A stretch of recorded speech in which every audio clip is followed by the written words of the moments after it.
தமயந்தியோடு கூடவே தான் ஒழுங்கான நிலையிலே ராஜ்ய பரிபாலனை பண்ண முடியாத நல மகாராஜனிடத்துல எல்லாரும் கொண்டாடினார். தெய்வமே வந்தது. அந்த சமயத்திலே தேவர்களால் திரும்பி போனார்கள். அவ திரும்பி போற போதும் ஏசா போல கலிபூஷன் வந்தார். கலிபூஷன் யாருன்னா சனி பகவான். அவரும் தேவதை.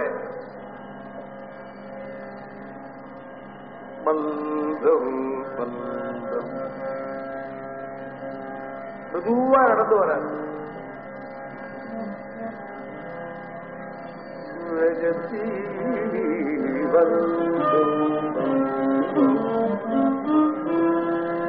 அவருக்கு மந்தன்னு பேரு. அவர் ஒரு கால் ஊனம். அதனால மெதுவா நொண்டி நொண்டி நடந்து வர்றார்.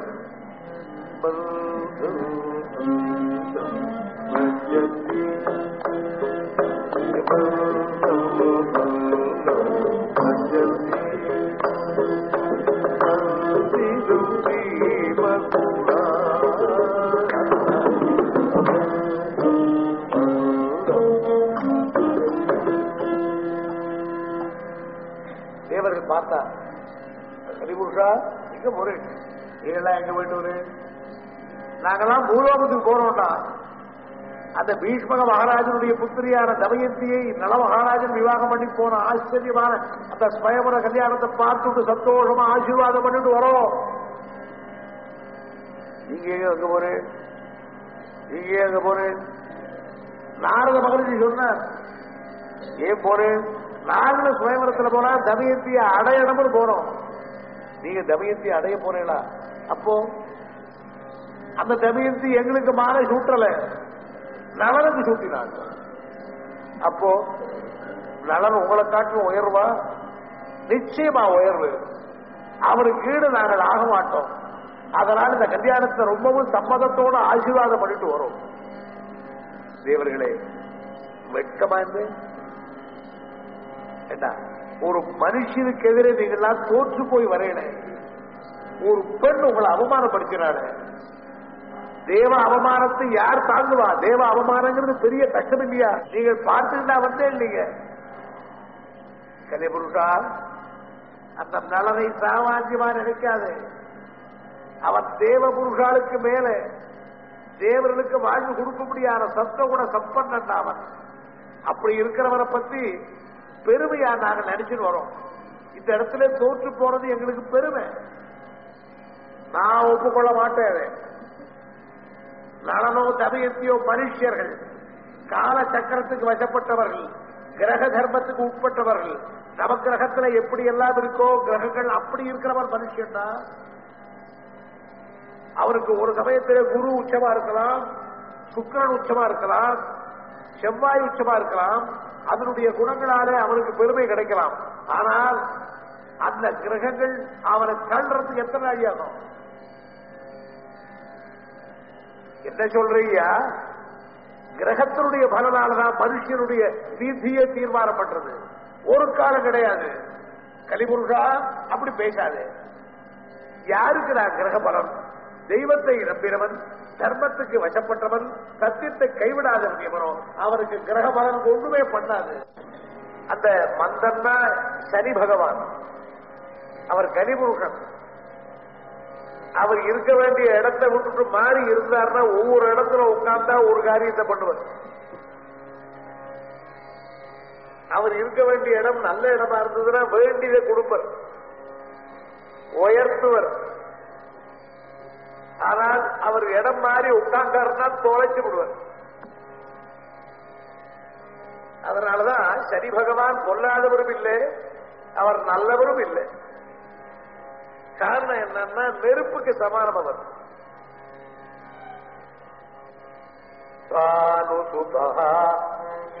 சூரியனுடைய பிள்ளவர். அந்த சூரியனிடத்தில் இருக்கிறதான அந்த ஒளி, அந்த வெப்பம் இருக்கு, அது அவர்கிட்ட இருக்கு.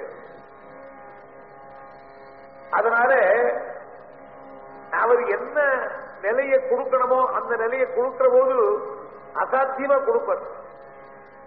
எல்லாத்தையும் தூக்கி கொடுப்பார். அது பொல்லாத காரியமா இருந்தாலும் அதையும் தூக்கி கொடுப்பார். மொத்தம் தொலைச்சு முன்னாலும் அதையும் மேக்சிமம். அழிக்கிறதுலயும் வல்லவர், ஆக்கிறதுலயும் வல்லவர். இன்னைக்கு அவர் என்ன பண்றாராம், நலனை போய் பீடிச்சு அவன் சத்தியசந்தனா இல்லையான்னு பார்க்கணும்னு பரீட்சை பண்ண போறார். தேவர்கள் சொன்னார் பண்ணப்படாது, அவன் நல்லவன் சாது, அவனை போய் கெடுக்காதே. கலிபுருஷன் சொன்னான் நல்லவன் சாதுங்கிறதெல்லாம் எப்படிரா, ஒருத்தருக்கு கஷ்டம் வந்தா தாண்டா தெரியும். எல்லாம் நல்லா சாப்பிட எப்படி சௌக்கியமா இருந்ததுன்னா அவன் நல்லவன் தான். ஒருத்தரை பெரட்டி போட்டா தான் தெரியும். அதனால அவனை பெரட்டி போடுறேன், அப்படி அவன் நல்லவனா இருந்தா நான் ஒத்துக்கிறேன். இப்படி நலனுடைய வீட்டுக்கு போறான். நலனுடைய கலிபுருஷன் எங்கே பீடிக்கிறார், புத்தியை பீடிக்கிறார். நம்ம மனுஷனுடைய புத்தியத்தான் பிடிக்கிறார் அவர். கலியனுடைய கஷ்டம் என்ன, புத்தி மாறாட்டம். எதை செய்யக்கூடாதோ அதை செய்கிறோம், எதை செய்யணுமோ செய்யறதில்லை. நலனுடைய புத்தியை மாறாட்டம் செய்வதற்கு காத்துக்கின்றார், நடக்கல. 12 வருஷங்கள் காத்துக்கின்றார். அதுக்குள்ளே நலனுக்கு குழந்தைகள் பிறந்து அவன் உலகமெல்லாம் கொண்டாடும்படியான பிரபு ஆயிட்டான். இருந்தாலும் பொறுமையா இருந்தார். என்னைக்காவது ஒரு நாள் தவறு பண்ணுவேன். இத்தனை நாளாய் காத்துக்கின்ற கலிபுருஷன் இன்னைக்கு நலனுடைய வீட்டுக்குள்ளே நுழையறதுக்கு என்ன பண்ணினான், காலலம்பாமல் ஜெபம் பண்ண உட்கார்ந்தான். கால அலம்படமா? இப்போ ஒருத்தன் கேட்கிறான், சும்மா கால அலம்புறேன் இல்லையா? பாத பிரக்ஷாலனம் இல்லாத போனால் வேறு எது பண்ணாலும் பண்ணாமல் காலலம்படம். இந்த பாதத்திலிருந்தா நமக்கு எல்லா விதமான சக்திகளும் வருது. இந்த பாதத்திலிருந்தா நமக்கு எல்லாமே ரோகங்களே உண்டாருது. பகவானுடைய பாதாரவிந்தத்தினுடைய பெருமையைத்தானே சொல்றோம். எல்லா சக்திகளும் அதுல தானே அடக்கியிருக்காரு. நம்முடைய பாதத்திலே அவ்வளவு இருக்கு. அதனாலதான் நம்ம பெரியவர்கள் வீட்டுக்குள்ளே கால் வைக்கணுமானால் பாத வாசல்லையே காலை அலம்பிவிட்டுதான் உள்ள வருவோம். வெளியிலேயே கால அலம்பாமல் யாருமே உள்ள வந்ததில்லை. அதனால இந்த நலன் இவன் செஞ்சதுனால என்ன ஆச்சு, கலிபுருஷனுக்கு வழி விட்டான்.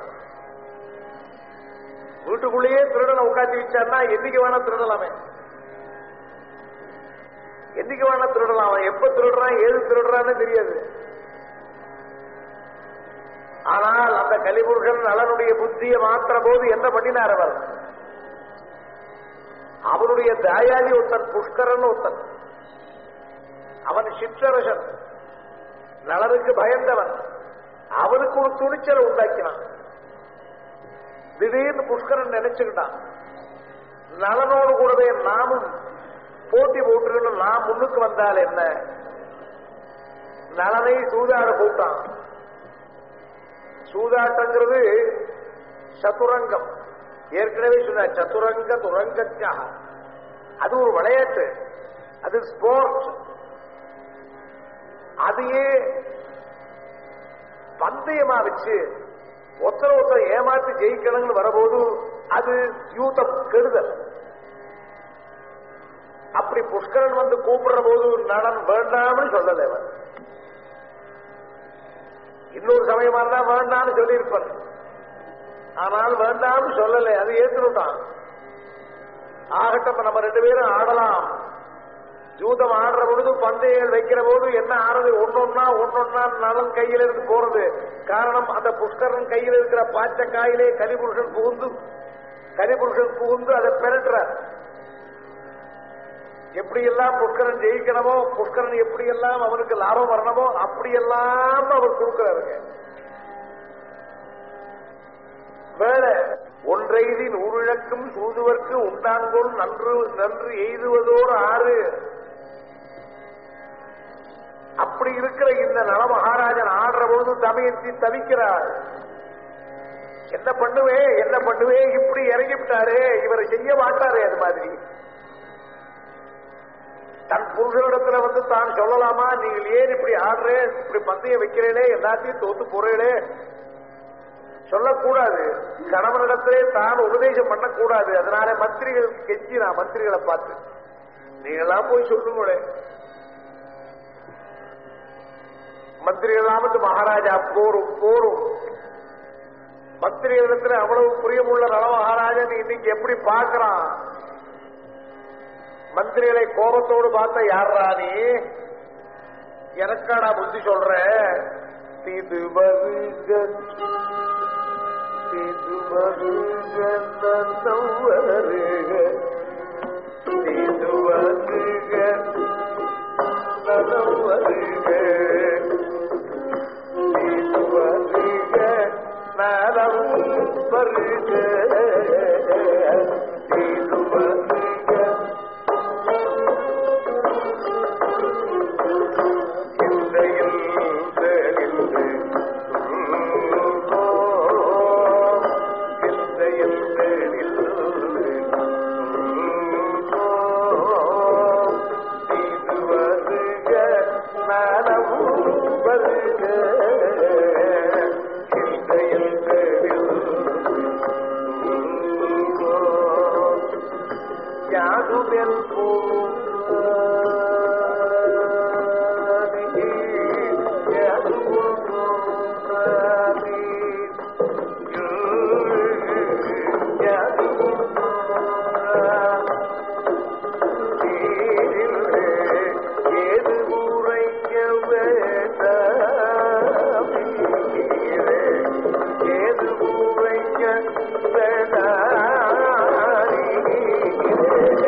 யாது உரைக்க வேண்டாம். எனக்கு புத்தி சொல்ல வேண்டாம், போகடா.